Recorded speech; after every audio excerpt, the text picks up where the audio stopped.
राधे राधे, जय श्री कृष्णा। जीवन रेखा पर बनने वाली अत्यधिक धन और प्रॉपर्टी की रेखा कैसे बनती है और कैसे ये किसी जातक को अत्यधिक धनवान बना देती है। तो देखिए, कुछ इस प्रकार से हमारी हथेली पर जीवन रेखा रहती है। जीवन रेखा जब केतु पर्वत की तरफ आगे बढ़े, यानी ये यहाँ पर केतु का पर्वत है, जब ये केतु पर्वत की तरफ आगे बढ़े उस समय इस जीवन रेखा से कुछ ऐसे रेखा निकलकर घूम जाए। देखिए, इसको हटाकर देख लेते हैं, ये जीवन रेखा और इससे कोई रेखा घूमती हुई केतु की तरफ बढ़ जाए, यानी ये रेखा यहाँ विस्तार को बताएगी, सक्सेस को बताएगी।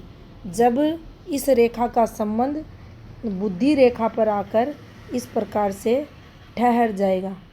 अब देख लीजिए, अगर ऐसी फॉर्मेशन आप लोगों की हथेली पर है तो आप भी अत्यधिक धनवान अपने जीवन काल में बनोगे। मिडिल एज के बाद अत्यधिक सफलता ये वाली फॉर्मेशन दिलाती है। यहाँ हमें कुछ बातें ज़रूर ध्यान रखनी पड़ेंगी। पहली बात, अगर हमारी हथेली पर जो मस्तिष्क रेखा है, जीवन रेखा है, ये अलग होकर चल रही है कुछ इस प्रकार से, तो इन दोनों प्रधान रेखाओं को इंटरसेक्ट करती हुई एक रेखा ज़रूर होनी चाहिए। चाहे ऐसे रहे, चाहे ऐसे रहे, चाहे ऐसे रहे, कैसे भी ये रेखा मिल सकती है। यानी इन दोनों रेखाओं को एक रेखा मिलकर जोड़ यहाँ लगाए, जिसे हम टाका कहते हैं, ये यहाँ होना चाहिए और कुछ इस प्रकार से ये वाली फॉर्मेशन यहाँ बननी चाहिए।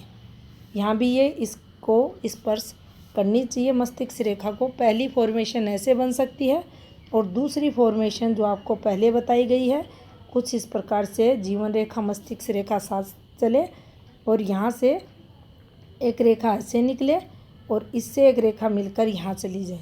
अब ध्यानपूर्वक अगर आप इस फॉर्मेशन को देखते हैं तो ये कंप्लीट यहाँ आपको ये बनता हुआ दिखाई देगा, जिसे धन के लिए देखा जाएगा। इसे हम ट्रायंगल नहीं कहेंगे, क्योंकि यहाँ आप देखेंगे तो ये ट्रायंगल की फॉर्मेशन कंप्लीट नहीं कर रहा है, ट्रायंगल जैसा नहीं है, ये कुछ यहाँ आपको अलग दिखेगा। लेकिन ये जितना स्पेस लेकर बनेगा, आप ये ज़रूर मान लेना कि यह जातक उतना ही धनवान होगा, काफ़ी तरक्की जीवन में करेगा।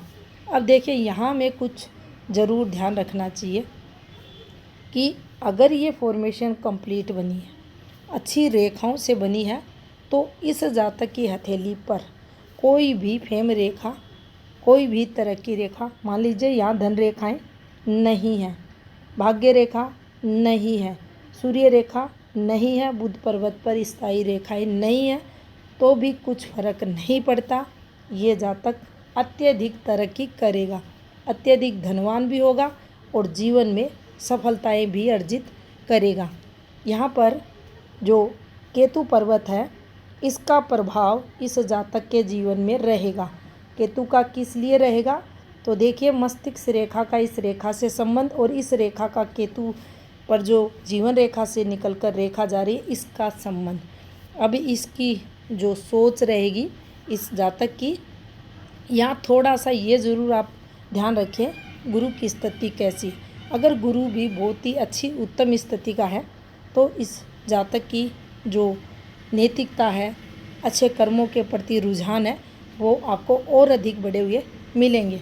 यानी ये जातक अच्छे कर्म करेगा, दूसरों का भला करेगा, दूसरों की हेल्प करने वाला होगा, अपने धन में से दान देगा, जिसके चलते इसके जो कर्म है वो परमार्थ के कर्म माने जाएंगे।